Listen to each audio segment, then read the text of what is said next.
सरकारका प्रवक्ता एवं सञ्चार मन्त्री ज्ञानेन्द्र बहादुर कार्कीले प्रतिनिधि सभाबाट निलम्बित प्रधान न्यायाधीश चोलेन्द्र शमशेर जवरा विरुद्धको महाअभियोग प्रस्ताव जीवितै रहेको बताउनु भएको छ। बुधबार मन्त्री परिषद बैठकको निर्णय सार्वजनिक गर्ने क्रममा सञ्चारकर्मीले सोधेको प्रश्नमा जवाब दिँदै मन्त्री कार्कीले प्रधान न्यायाधीश जवरा विरुद्धको महाअभियोग प्रस्ताव जीवितै रहेको बताउनु भएको हो। उहाँले प्रतिनिधि सभामा निलम्बित प्रधान न्यायाधीश जवरा विरुद्ध महाअभियोगको प्रस्तावमाथि छलफल भएर त्यो छलफलको प्रतिवेदन पेश भएको भन्दै उक्त महाअभियोग सार्वभौम सम्पन्न संसदको सम्पत्ति भएकाले यसको छलफल आउने प्रतिनिधि सभाले गरेर निर्णयमा पुग्ने प्रश्न पार्नुभयो। प्रतिनिधि सभामा चोलेन्द्र शमशेर जवराको विरुद्ध अविश्वासको प्रस्तावमाथि छलफल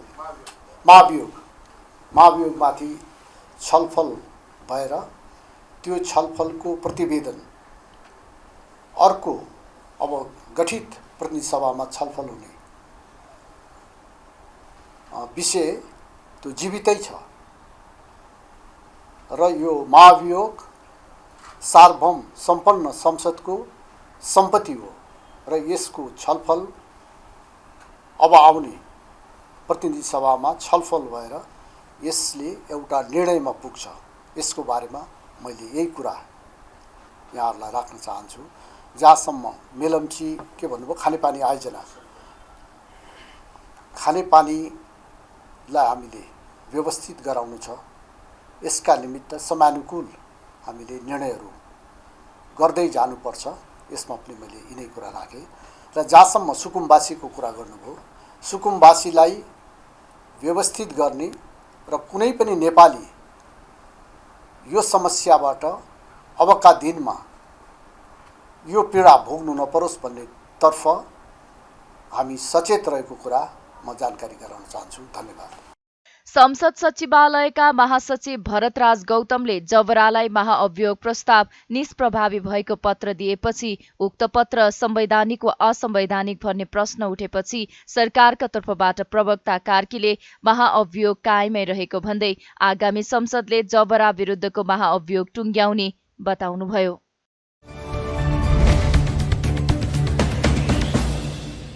सञ्चार तथा सूचना प्रविधि मन्त्री ज्ञानेन्द्र बहादुर कार्कीले सत्तारूढ गठबन्धनकै नेतृत्वमा स्थिर सरकार बन्ने बताउनु भएको छ।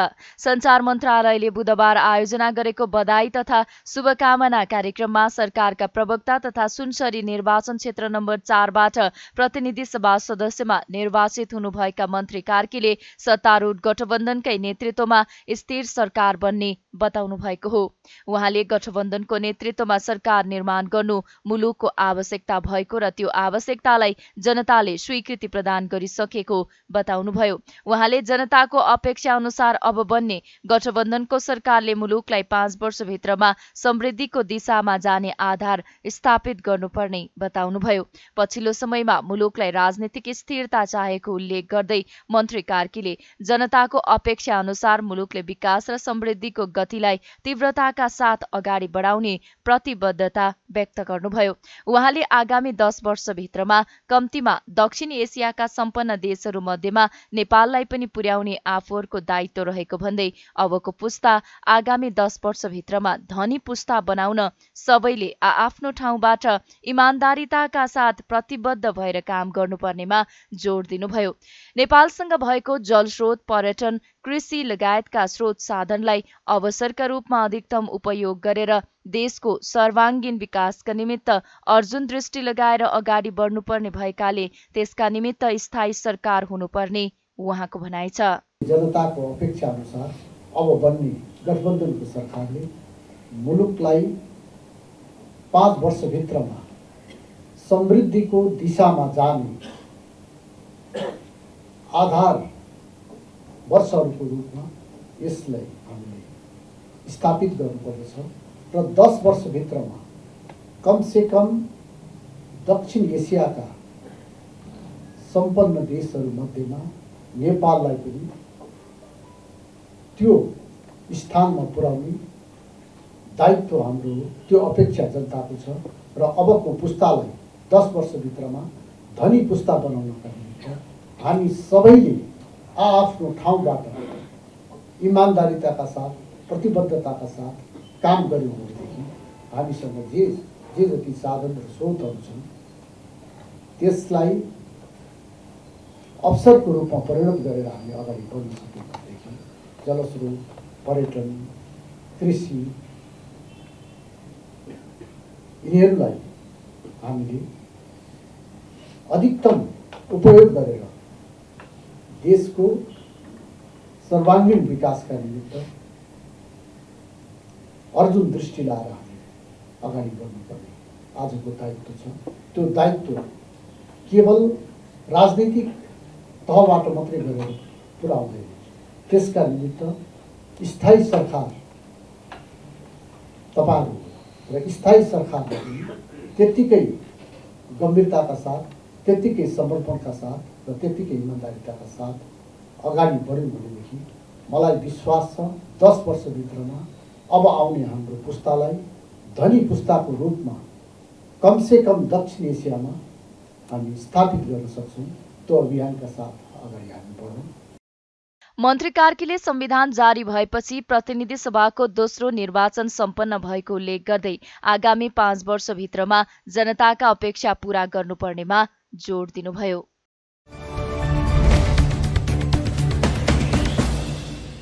सरकारले धानको समर्थन मूल्य कार्यान्वयन नगरेको भन्दै नेपाल किसान महासंघ र अखिल नेपाल किसान महासंघले संयुक्त रूपमा आन्दोलन घोषणा गरेका छन्।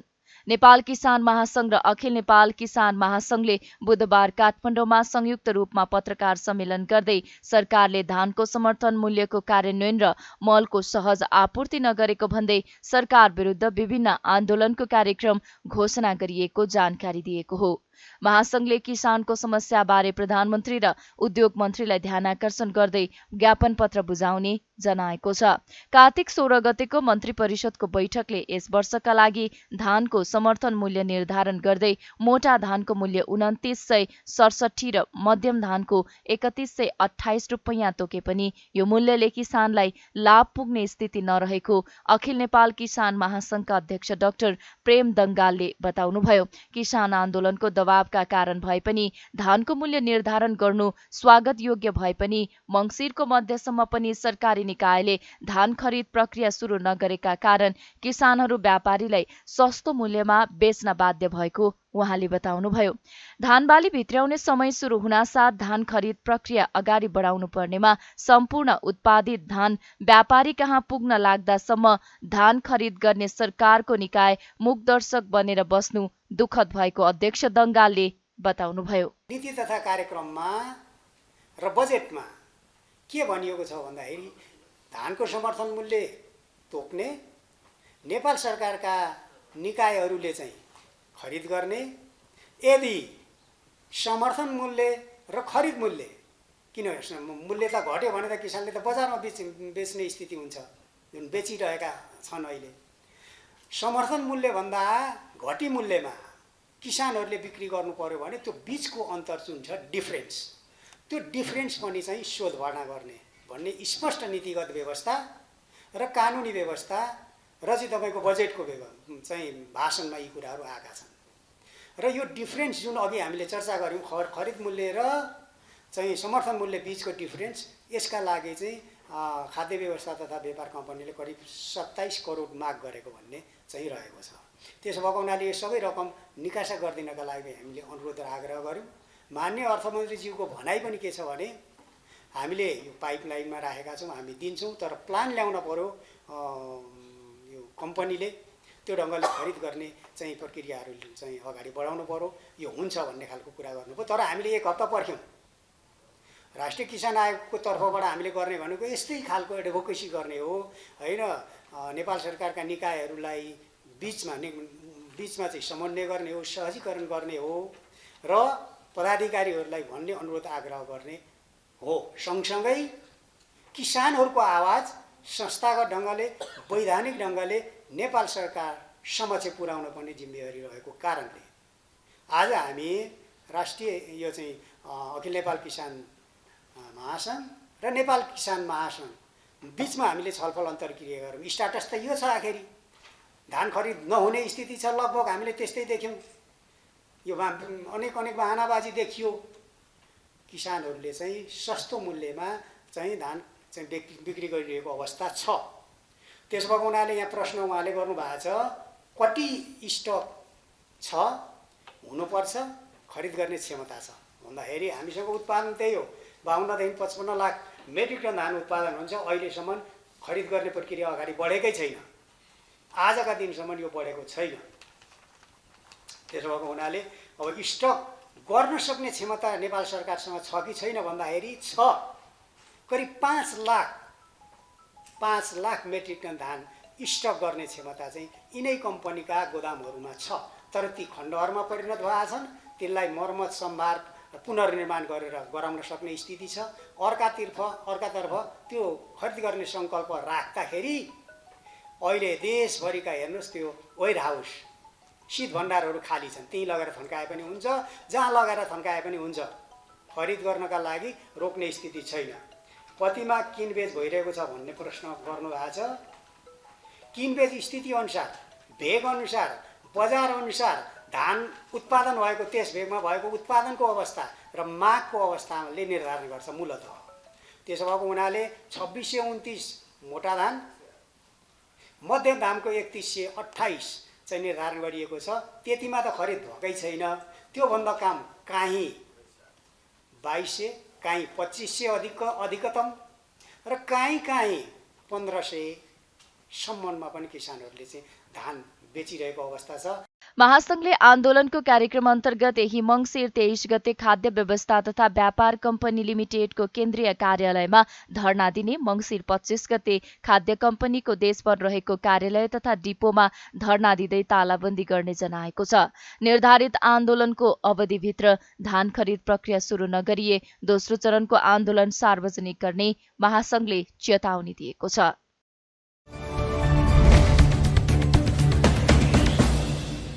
सरकारले पोलियो खोपको क्लिनिकल ट्रायलका लागि अनुमति दिएको छ। मङ्सिर 20 गते बसेको मन्त्री परिषद बैठकको निर्णय सार्वजनिक गर्न बुधबार सञ्चार मन्त्रालयमा आयोजित पत्रकार सम्मेलनमा सरकारका प्रवक्ता एवं सञ्चार मन्त्री ज्ञानेन्द्र बहादुर कार्कीले पोलियो खोपको क्लिनिकल ट्रायलका लागि अनुमति दिएको जानकारी दिनुभएको हो। उहाँले सरकारले विद्यालय शिक्षा क्षेत्र आयोजनाका लागि फिनल्यान्ड सरकारबाट प्राप्त हुने 19 मिलियन युरो र विद्यालय शिक्षा क्षेत्र आयोजनाका लागि नर्वे सरकारबाट प्राप्त हुने करिब 2 अर्ब 57 करोड बराबरको अनुदान सहायता स्वीकार गर्ने निर्णय भएको जानकारी दिनुभयो। त्यस्तै बैठकले मङ्सिर 4 गते प्रदेश र प्रतिनिधि सभा निर्वाचन एकै चरणमा सम्पन्न गर्न सहयोग गर्ने सबैलाई धन्यवाद ज्ञापन गरेको छ भने कर्मचारी सञ्चय कोषको प्रशासक पदमा गोर्खाका जितेन्द्र धिताललाई नियुक्त गरेको जानकारी दिनुभयो। नगद लेखा प्रणालीमा आधारित वित्तीय प्रतिवेदनका लागि संशोधित नेपाल सार्वजनिक क्षेत्र लेखामान, Nepal public sector accounting standard र एनपीएसएस नेपाल सरकार, प्रदेश सरकार र स्थानीय तहमा कार्यान्वयनमा ल्याउन स्वीकृति दिएको मन्त्री कार्कीले जानकारी दिनुभयो। उहाँले किमाथाङका अरुण जलविद्युत आयोजनाका लागि जग्गा प्राप्ति गर्ने र प्रारम्भिक कार्यवाही चलाउने अधिकारी तोक्ने, धोप बादी मृगौली 132 केबी प्रसारण आयोजनाका लागि जग्गा प्राप्ति गर्ने र प्रारम्भिक कार्यवाही चलाउने अधिकारी तोक्ने निर्णय भएको बताउनुभयो। त्यस्तै लेखनाथ दमौली 220 केबी प्रसारण लाइन आयोजनाका लागि जग्गा प्राप्ति गर्ने र कार्यवाही चलाउने अधिकारी तोक्ने, मर्स्याङ्दी जलविद्युत केन्द्रका लागि जग्गा प्राप्ति गर्ने र प्रारम्भिक कार्यवाही चलाउने अधिकारी तोक्ने र तनहुँ जलविद्युत आयोजना 220 केबी प्रसारण लाइन निर्माणका लागि राष्ट्रिय वन क्षेत्र प्रयोग गर्न दिने निर्णय भएको बताउनुभयो।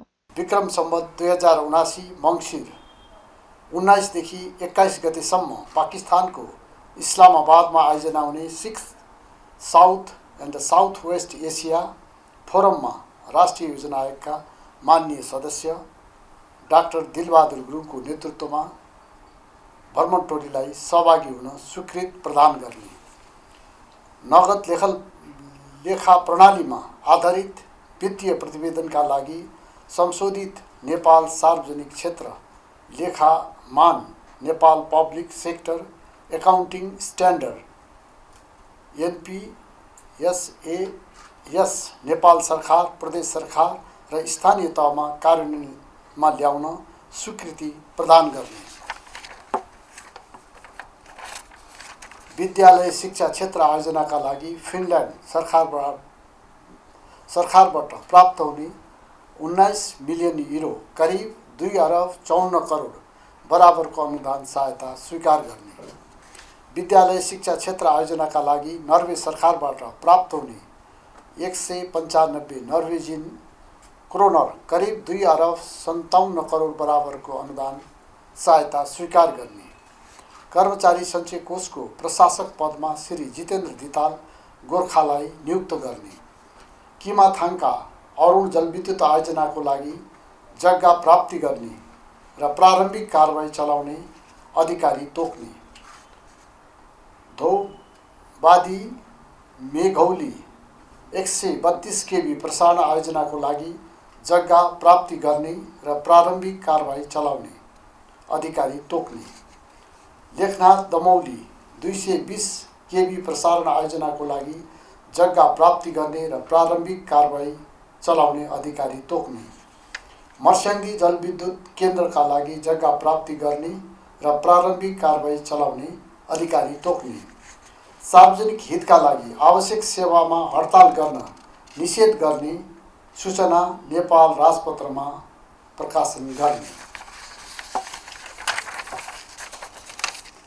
सेती नदी जलविद्युत आयोजना निर्माणका लागि राष्ट्रिय वन क्षेत्र प्रयोग गर्न दिने, तनहुँ जलविद्युत आयोजनाको 220 केबी प्रसारण लाइन निर्माणका लागि राष्ट्रिय वन क्षेत्रको प्रयोग गर्न दिने, टक्सार पिखुवा खोला हाइड्रो पावर प्रणालीलाई 33 केबी प्रसारण लाइनको लागि वन क्षेत्र प्रयोग गर्न दिने, माथिल्लो ठुलो खोला जलविद्युत आयोजना निर्माणका लागि राष्ट्रिय वन क्षेत्र प्रयोग गर्न दिने, दुध पोखरी चेपे जलविद्युत आयोजना निर्माणका लागि राष्ट्रिय वन क्षेत्र प्रयोग गर्न दिने, माथिल्लो आखु खोला जलविद्युत आयोजना निर्माणका लागि राष्ट्रिय वन क्षेत्र प्रयोग गर्न दिने, मेवा खोला जलविद्युत आयोजना निर्माणका लागि राष्ट्रिय वन क्षेत्र प्रयोग गर्न दिने, सुपर चेपे जलविद्युत आयोजना निर्माणका लागि राष्ट्रिय वन क्षेत्र प्रयोग गर्न दिने,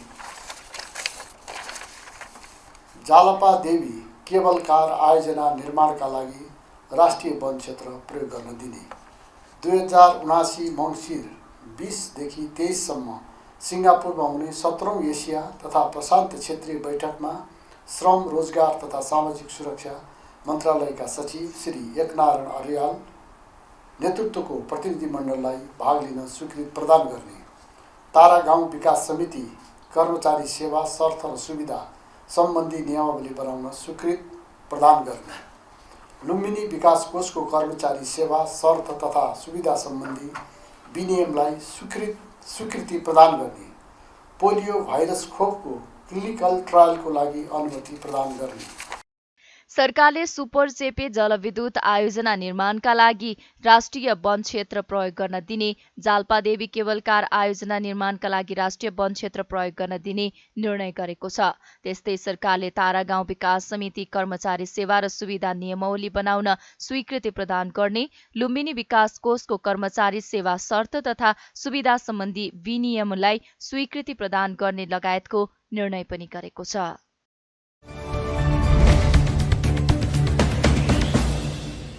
महिला बालबालिका तथा ज्येष्ठ नागरिक मन्त्री उमा रेग्मीले महिलामाथि घरभित्रैबाट हिंसा भइरहेको भन्दै घरबाटै हिंसा अन्त्यको सुरुवात गर्नुपर्ने बताउनु भएको छ। महिला हिंसा विरुद्धको 16 दिने अभियान अन्तर्गत महिला बालबालिका तथा ज्येष्ठ नागरिक मन्त्रालयले बुधबार आयोजना गरेको लैङ्गिक हिंसाको सम्बोधन र सेवा प्रवाहमा प्रभावकारिता विषयक अन्तर्क्रिया कार्यक्रममा बोल्दै मन्त्री रेग्मीले सो कुरा बताउनु भएको हो। महिला हिंसा अन्त्य गर्न पुरुषको पनि साथ र सहयोग आवश्यक रहेको उहाँको भनाइ छ। मन्त्री रेग्मीले लैङ्गिक हिंसा सम्बन्धी कार्यक्रम गर्दा महिला पुरुष बराबरी संख्यामा सहभागी गराउनु पर्नेमा जोड दिनुभयो। उहाँले महिला हिंसा महिलाको मात्र नभई सबैको समस्या भएकाले महिला हिंसा उन्मूलन समाज, परिवार र राजनीतिक दलहरूलाई पनि सहभागी गराउनु पर्ने धारणा राख्नुभयो। राज्यले निर्माण गरेका ऐन तथा कानूनहरू कार्यान्वयन राजनीतिक दलहरूबाटै हुने भएकाले दलहरूलाई पनि समावेश गरेर छलफल अभियान चलाउनु पर्नेमा उहाँले जोड दिनुभयो। सबभन्दा पहिला घर परिवारलाई शुद्धिकरण गर्न सकिएन, त्यहाँनिर हिंसाको ज्वरो उख्रिन सकिएन र समाजलाई जगाउन सकिएन भने यो हिंसा चाहिँ जति कुरा उठ्दै गछ त्यति बढ्दै पनि गएको देखिरहेको छु हामी। यद्यपि पहिले हिंसा भएर पनि त्यो गुपचुप पनि हुने गर्थ्यो। अहिले मिडियाहरूलाई धन्यवाद छ, मिडिया मार्फत त्यो आएको पनि छ, त्यस कारणले बढेको भन्ने पनि लाग्यो होला, बढेकै पनि छ, त्यो पनि एउटा कारण हो र बढेकै पनि छ। त्यस कारणले हामीले मोडालिटीमा परिवर्तन गर्नुपर्छ। हामी 30 वर्षसम्म महिला मात्रै जोडिएर आज पनि महिला छ, पुरुषै छैन। मैले त पुरुषलाई पनि बोलाउने भनेको थिएँ, 50% पुरुष हुनुपर्छ। पीडितहरूको प्रतिनिधि पात्र त म पनि हो नि, पुरुषहरूको प्रतिनिधि पात्र हाम्रै सचिव, उसको पीडकको भने मतलब प्रतिनिधि पात्र हुने त हामी सबै। त्यस कारणले 30 वर्षसम्म महिलालाई मात्रै बोलाएर महिला हिंसा विरुद्धको अभियानका कुरा मात्रै भनेर त के काम छैन। कि त टेक्निक भनौँ, नयाँ टेक्निक भनौँ, नयाँ टेक्निक कसरी लगाउने तपाईँहरूले आज त्यो छलफल पनि गर्नु होला। सधैँ महिला हिंसा छ भनेर हामीले भनिरहेर भएर अस्तिको जुलुस पनि मैले भने कम्तीमा 50% पुरुष हुनुपर्छ है भनेर भने उहाँहरूले सर्कुलर पनि गरे भन्नुहुन्थ्यो। लगभग 20-25% हुनुहुन्थ्यो। आज पनि त्यो छैन परिस्थिति। त्यस कारणले अब पुरुषहरूलाई पनि घरबाट उहाँहरूलाई आह्वान गरेर र बाहिर समाजमा लिएर आएर समाजका माउहरूलाई पनि लिएर आएर राजनीतिका नेतृत्व गरिरहेका प्राय पुरुषै हुन्छ, पुरुषहरूलाई पनि लिएर आएर दलहरूमा पनि यो सन्देश पुग्नु पर्यो। हामीले राजनीतिक दलहरूको कति मान्छे बोलाएको छौँ यहाँ, छैन होला हो। राजनीतिक दलहरूमा सन्देश नपुगिकन कार्यान्वयन गर्ने त राजनीतिक दलहरूले हो। दुईटै महिला पुरुष दुईटै हुनु, कम्तीमा 50% हुनु पर्यो र हामी मोडालिटीलाई चेन्ज गरौँ, परिवर्तन गरौँ। त्यो गरेनौँ भने हाम्रा यस्ता कार्यक्रम सीमित हुन्छ। त्यस कारणले गर्दा तपाईँहरूले गर्दा पनि यो एका गरौँ र नयाँ आज छलफल गरेर कसरी जाने त नयाँ मोडालिटी तयार गरौँ न। एउटा परम्परागत रूपमा हामी किन गर्ने त यसरी? अब भयो हिंसा एकदम फैलिएको छ समाजमा, यसलाई न्यूनीकरण गर्नको निमित्त, उन्मूलन गर्नको निमित्त, न्यूनीकरण गर्नको निमित्त अब यो अहिलेसम्म गरिआएका उपायबाट त भएन। नयाँ उपाय के हुन सक्छ छलफल गरौँ, एउटा नयाँ के अरे चाहिँ सोच निकालौँ। त्यसलाई मन्त्रालयले ओन गर्नेछ, त्यो मन्त्रालयको मस्कत पनि त्यो हो। 80% जनसङ्ख्या रहेको महिला बालबालिका तथा ज्येष्ठ नागरिक मन्त्रालयलाई उपेक्षा गरी सबैभन्दा थोरै बजेट दिने गरेको पनि उहाँले गुनासो गर्नुभयो।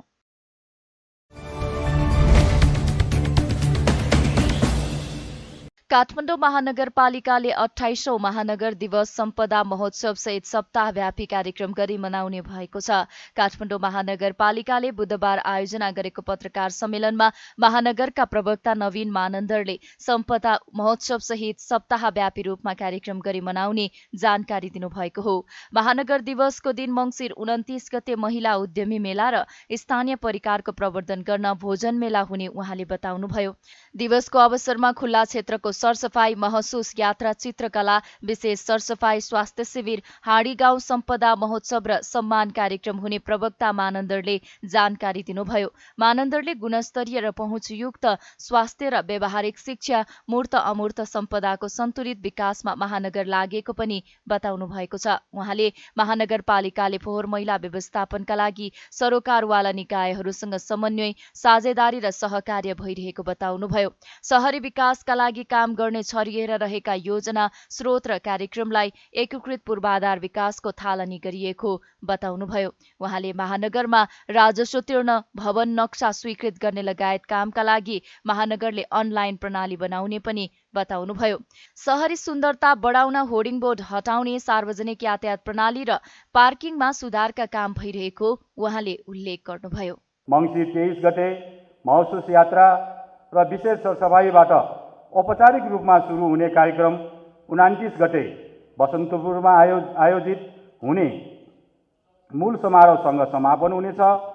दिवसको अवसरमा पारेर यस अघि पनि विद्यालय स्तरमा विशेष प्रतियोगिताहरू सञ्चालन भइरहेका छन्। अनलाइन मार्फत सेवाग्राही सर्वेक्षण, मौलिक बाजागाजामा युवाहरूको रुचि बढाउन टिमे बाजा प्रतियोगिता, विद्यालयका विद्यार्थीहरूलाई चित्रकला, निबन्ध लेखन, शिक्षक स्तरमा वक्तृत्व कला, जेलभित्रका विद्यालय, फरक क्षमता भएका सुस्त श्रवण, सुस्त मनस्थिति विशेष विद्यालय विद्यार्थीहरूका लागि कुर्सी दौड प्रतियोगिता, महानगरका कर्मचारीका बीचमा हाजिर जवाब प्रतियोगिता आयोजना हुने जानकारी गर्दछौँ। परम्परागत गुरुहरूको सम्मान, मेयर 11 र प्रमुख प्रशासकीय अधिकृत 11, मैत्री फुटबल खेल, महिला जनप्रतिनिधि र कर्मचारीका लागि कुर्सी दौड प्रतियोगिता आयोजना हुनेछ। कलाहरूको प्रबन्धन गर्न मङ्सिर 29 गते प्रतियोगितात्मक चित्रकला प्रदर्शन, तस्बिर प्रदर्शन हुनेछ। महिला उद्यमीहरूको लागि प्रबन्धन गर्ने उद्यमी महिला, स्थानीय परिकारको प्रबन्धन गर्ने खाना मेला समेत हुनेछ। दिवस विशेष आयोजना गरिने यो कार्यक्रमसँग गुणस्तरीय र पहुँचयुक्त स्वास्थ्य, प्रतिस्पर्धी र व्यावहारिक शिक्षा, मूर्त अमूर्त सम्पदाको सन्तुलित विकास, संरक्षण र प्रबन्धनका क्षेत्रमा काम गरिरहेका छौँ। शहरी विकासका लागि काम गर्ने सरकारी कार्यालयहरूमा छरिएर रहेको योजनाहरू, स्रोत र कार्यक्रमलाई समेटेर एकीकृत पूर्वाधार विकासको प्रयास थालिनेछ। सिफारिस लिन, राजस्व तिर्न, भवन नक्सा स्वीकृति लिन जस्ता कामका लागि कार्यालय पुग्ने नपर्ने व्यवस्थाका लागि प्रणाली विकास भइसकेको छ। BPS इजलास, सिफारिस जस्ता प्रणालीबाट हातैमा रहेको मोबाइलबाट सेवा प्राप्त गर्न सकिनेछ। नागरिकका गुनासा सुन्न तथा समस्याका समाधान गर्न कल सेन्टर सञ्चालन गरेका छौँ। महानगरका महत्त्वपूर्ण छलफल तथा बैठकहरू तत्काल हेर्नका लागि प्रत्यक्ष प्रसारणको वातावरण मिलाएका छन्। उत्थानशील सहर निर्माणका लागि भवन लगायतका संरचनागत जोखिमलाई घटाउन मापदण्डको पूर्ण पालनामा हाम्रो जोड छ। विक्रम सम्वत 2052 मङ्सिर 29 गते तत्कालीन काठमाडौँ महानगरलाई महानगरपालिका घोषणा गरेपछि हरेक वर्ष मङ्सिर 29 गतेलाई महानगर दिवसका रूपमा मनाउने गरिएको छ।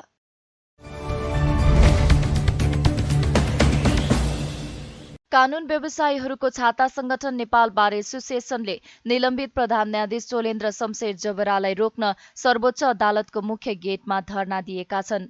बुधबार संघीय संसदका महासचिव भरत राज गौतमले निलम्बन फुकुवाको पत्र दिए लगत्तै जबरा सर्वोच्च अदालत फर्किने तयारी गरेपछि विरोध स्वरूप नेपाल बार एसोसिएसनले सर्वोच्च अदालतको मुख्य गेटमा धरना दिएको हो।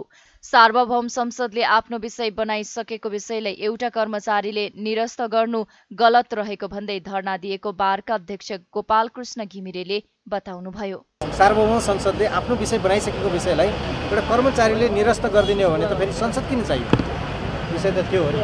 त्यसैले गर्दाखेरि त्यो विषयवस्तु चाहिँ बिल्कुलै गलत थियो। त्यो गलत विषय चाहिँ गलत हो भन्नुपर्छ। सत्तारूढ गठबन्धनका सांसदहरूले महाअभियोग प्रस्ताव दर्ता गरेपछि जबरा 2078 फागुन 1 गतेदेखि निलम्बनमा थिए। महाअभियोग प्रस्ताव बारे निर्णय नगरी संसदको कार्यकाल सकिएपछि नयाँ चुनाव मार्फत नयाँ संसद आए लगत्तै जबराले कामकाजमा फर्कन पाउनुपर्ने भन्दै संसद सचिवालयमा मंगलबार निवेदन दिनुभएको थियो। लगत्तै संसदका महासचिव गौतमले निलम्बन फुकुवाको पत्र दिएपछि जबराले काममा फर्कने बताउनु भएको छ।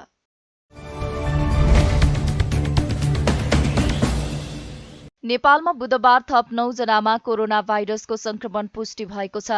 देशभर गरिएको 803 जनाको PCR र 880 जनाको एन्टिजेन विधिबाट गरिएको परीक्षणमा 9 जनामा संक्रमण पुष्टि भएको स्वास्थ्य मन्त्रालयले जनाएको छ। कोरोनाका कारण बुधबार पनि कसैको मृत्यु भएको छैन भने थप 16 संक्रमित निको भएका छन्। हाल नेपालमा 72 सक्रिय संक्रमित आइसोलेसनमा रहेको मन्त्रालयले जनाएको छ।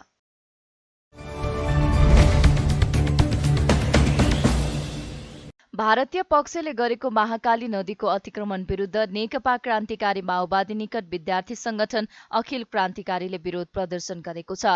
अखिल क्रान्तिकारीले बुधबार लैनचौर स्थित भारतीय दूतावासको कार्यालय अगाडि पुगेर विरोध प्रदर्शन गरेका हुन्। महाकाली नदीको अतिक्रमणसँगै दार्चुला स्थित नेपाली नागरिकहरूमाथि भएको ज्यादती आफूहरूलाई असह्य भएको भन्दै त्यसको प्रतिकारमा उत्रिएको अखिल क्रान्तिकारीका अध्यक्ष हरिकृष्ण गजुरेलले बताउनुभयो। उहाँले सार्वभौम सम्पन्न नेपालमाथि भारतको कुनै पनि हस्तक्षेप र बलमिच्याइ स्वीकार्य नरहेको चेतावनी दिनुभयो। उहाँले भारतले गरेको अतिक्रमण विरुद्ध नेपाल सरकार जवाफदेही हुनुपर्ने भए पनि मौन रहेको भन्दै आपत्ति जनाउनुभयो।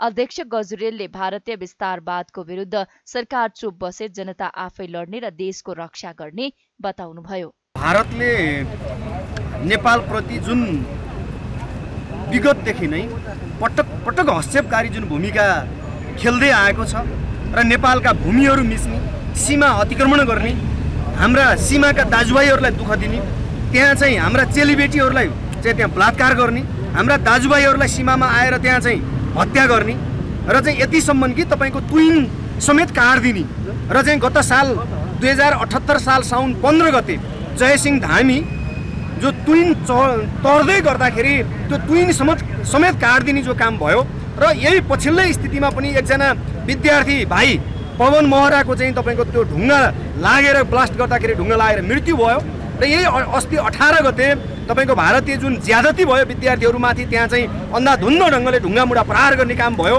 र पछिल्लो स्थितिमा जुन महाकाली नदीको चाहिँ बहाव नेपालतिर आउने गरेर जसरी उनीहरूले त्यो बाँध बाँध्ने काम गरिराखेका छन् र नेपालको सीमामा त्यहाँ 10 गजा क्षेत्रमा चाहिँ त्यहाँ सडकहरू बनाउने, बाँधहरू बाँध्ने र जसरी हुन्छ त्यहाँ चाहिँ हस्तक्षेपकारी भूमिका भारतले जुन खेल्दै आएको छ यो नेपाली जनता र नेपालको एउटा स्वाधीन नागरिक कसैलाई पनि यो स्वीकार्य छैन र त्यसले गर्दाखेरि हामीले भनिराखेका छौँ यसमा नेपाल सरकार जिम्मेवार हुनुपर्ने, नेपाल सरकार जवाफदेही हुनुपर्ने, नेपाल सरकारले यो समस्या समाधानको निम्ति पहल गर्नुपर्ने विषय थियो।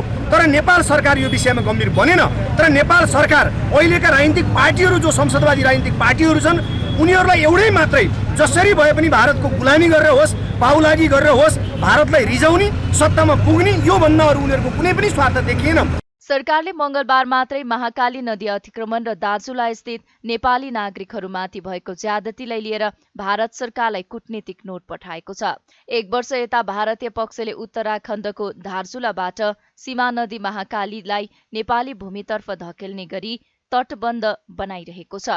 उक्त तटबन्धको विरोधमा उत्रिएका दार्चुला स्थित नेपाली नागरिकमाथि भारतीय पक्षले लगातार आक्रमण गरिरहेपछि परराष्ट्र मन्त्रालयले मंगलबार कूटनीतिक नोट पठाएको हो।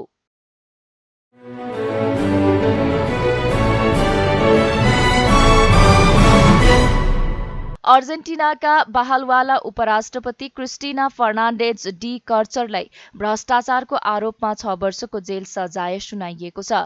उपराष्ट्रपति कर्चरले सार्वजनिक निर्माणको कामको ठेक्का आफ्नो साथीलाई दिएको ठहर गर्दै अदालतले 6 वर्षको जेल सजाय सुनाएको हो। उहाँलाई कुनै पनि सार्वजनिक पदमा बस्नबाट पनि अदालतले प्रतिबन्ध लगाएको छ। माथिल्लो अदालतमा अपिल गर्ने बाटो खुला रहेको र उक्त प्रक्रिया निकै लामो रहेकाले तत्काल जेल भने जानुपर्ने अवस्था नरहेको जनाइएको छ। तर बहालवाला उपराष्ट्रपतिलाई भ्रष्टाचार आरोपमा जेल सजाय नै दिने अदालतको फैसलाले सिङ्गो अर्जेन्टिनालाई तरङ्गित बनाएको छ। अर्जेन्टिनाको इतिहासमा बहालवाला उपराष्ट्रपतिमाथि न्यायिक अङ्गबाट यो प्रकारको अभियोग पुष्टि भएको पहिलो पटक हो। सन् 2007 देखि 2015 सम्म राष्ट्रपति रहेका बेला क्रिस्टिनाले सार्वजनिक निर्माणको ठूलो काम आफ्नो व्यापारी साथीलाई जिम्मा दिएर घुस लिएको ठहर अदालतले गरेको छ। घुस दिने व्यापारी लाजारो बाएजलाई भने यसअघि नै 6 वर्षको जेल सजाय सुनाएर पनि कारागारमा राखिएको छ। 11 जना विरुद्ध मुद्दा चलिरहेको र तीमध्ये 7 जना दोषी ठहर भइसकेका छन्। अहिलेसम्मकै सबैभन्दा ठूलो भ्रष्टाचार भनिएको यो सार्वजनिक निर्माणको काम दर्जनौं ठेक्कासँग जोडिएको र ती काम अहिले पनि लथालिङ्ग अवस्थामा रहेको जनाइएको छ।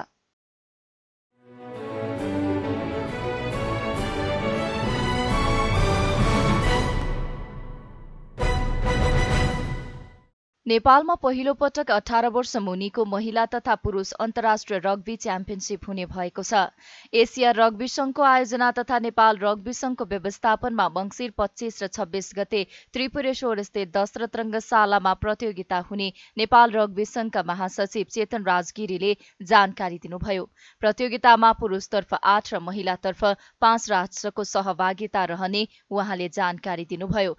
पुरुषतर्फ नेपालसहित चाइनिज ताइपे, संयुक्त अरब इमिरेट्स, युएई, थाइल्याण्ड, मलेसिया, दक्षिण कोरिया र भारत तथा बंगलादेशको सहभागिता रहनेछ भने महिलातर्फ नेपाल, भारत, युएई, मलेसिया र थाइल्याण्डको सहभागिता रहनेछ। प्रतियोगितामा सहभागिता जनाउनका लागि भारतीय टोली सोमबार नै नेपाल आइसकेको र अन्य टोली आउने क्रम जारी रहेको जानकारी दिनुभयो। त्यस्तै प्रतियोगिताको तयारी अन्तिम चरणमा पुगेको संघका महासचिव गिरीले बताउनुभयो। लामो समयदेखि अवस्थामा रहेको नेपाल रग्बी संघले पछिल्लो एक दशकमा केही सफलता पाएको यहाँलाई सर्वजित छ। कङ्कला घिसिङको नेतृत्वमा 2068 सालमा नेपाल रग्बी संघ पुनर्गठन भएको थियो। त्यसैले घिसिङले नेपालले एसिया रग्बीबाट सन् 2016मा एसोसिएट सदस्यता र सन् 2018मा पूर्ण सदस्यता प्राप्त गरेको यहाँलाई जानकारी गराउन चाहन्छु। यो सदस्यता प्राप्त गर्नका लागि नेपालले आफ्नो घरेलु प्रतियोगिता लिग संरचना र युथ रग्बीका कार्यक्रमहरू व्यवस्थित तरिकाले सञ्चालन गर्नु पर्थ्यो, जहाँ नेपालले मापदण्ड पुरा गरेपछि मात्र एसिया रग्बीले सदस्यता प्रदान गरेको हो। साथै नेपाल सन् 2019देखि विश्व रग्बीको एसोसिएट राष्ट्र पनि हो। विश्व रग्बीको सदस्यता प्राप्त गरेपछि मात्र रग्बीको अन्तर्राष्ट्रिय निकायमा कुनै पनि पदमा दावेदारी गर्नुपर्ने प्रावधान छ। सोही अनुरूप विश्व रग्बीको सदस्यता प्राप्त गरेपछि सन् 2020 नेपाल रग्बी संघका तत्कालीन अध्यक्ष कङ्कला घिसिङले एसिया रग्बीको कार्यकारी सदस्यका लागि दावेदारी प्रस्तुत गरेका थिए, जहाँ उनी निर्वाचित पनि भए। सङ्घले सन् 2019मा जापानमा सम्पन्न रग्बीको विश्वकप ट्रफी सर्वोच्च शिखरको आधार शिविरभन्दा माथि 5500 मिटर उचाइमा रहेको काला पत्थरसम्म पुर्याएको यहाँहरूलाई जानकारी गराउन चाहन्छौँ। साथै हामीले रियो ओलम्पिकको क्वालिफाइड खेल छनौट पहिलो पटकमा बङ्गलादेशको 15 साइड रग्बी प्रतियोगिता खेलिसकेको छ। गत मङ्सिरमा नेपालको पुरुष टोली पहिलो पटक डिभिजन 3मा सहभागी भएको थियो। नियमित रूपमा घरेलु प्रतियोगिता र अन्तर्राष्ट्रिय प्रतिस्पर्धा सहभागिता जनाउँदै आएको नेपालले पहिलो पटक आफ्नै भूमिमा एसिया रग्बीकै कार्यक्रम अन्डर 18 महिला तथा पुरुष रग्बी च्याम्पियनसिपको आयोजना गर्न लागेको जानकारी गराउन पाउँदा हामी निकै हर्षित भएका छौँ। आगामी मङ्सिर 25 र 26 गते धर्मशालामा पुरुष र महिलाको उक्त प्रतियोगिता हुँदैछ। पुरुषतर्फ 8 र महिलामा 5 राष्ट्रिय च्याम्पियनसिपमा स्पर्धा गर्दैछन्। 2 दिनसम्म चल्ने यस प्रतियोगितामा महिलातर्फ राउन्ड रोबिन र पुरुषमा लिग कम नकआउटका आधारमा खेल सञ्चालन हुनेछ। दुवैतर्फका विजेताले ट्रफी पाउनेछन्। यस प्रतियोगिताका लागि विभिन्न उपसमिति गठन गरेको थियो, जसले पछिल्लो 1.5 महिनादेखि तयारी थालेका थिए। त्यसैले हाम्रो तयारी अन्तिम चरणमा पुगिसकेको छ। साथै प्रतियोगिताका लागि भारतीय टोली सोमबार नै नेपाल आइसकेको छ भने अन्य टोली आउने क्रम जारी छ। नेपालको अन्डर 18 टोलीले करिब 1.5 महिनादेखि हेटौँडाको रङ्गशालामा तयारी गरिरहेको पनि उहाँले जानकारी दिनुभयो।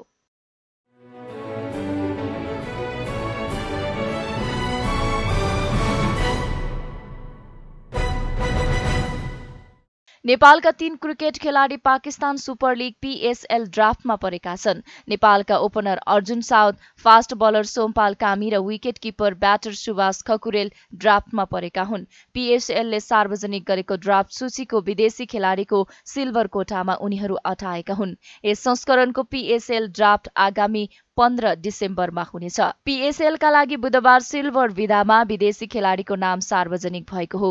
आगामी वर्षको फेब्रुअरी 9बाट प्रतियोगिता सुरु हुने भए पनि खेल तालिका भने सार्वजनिक भएको छैन।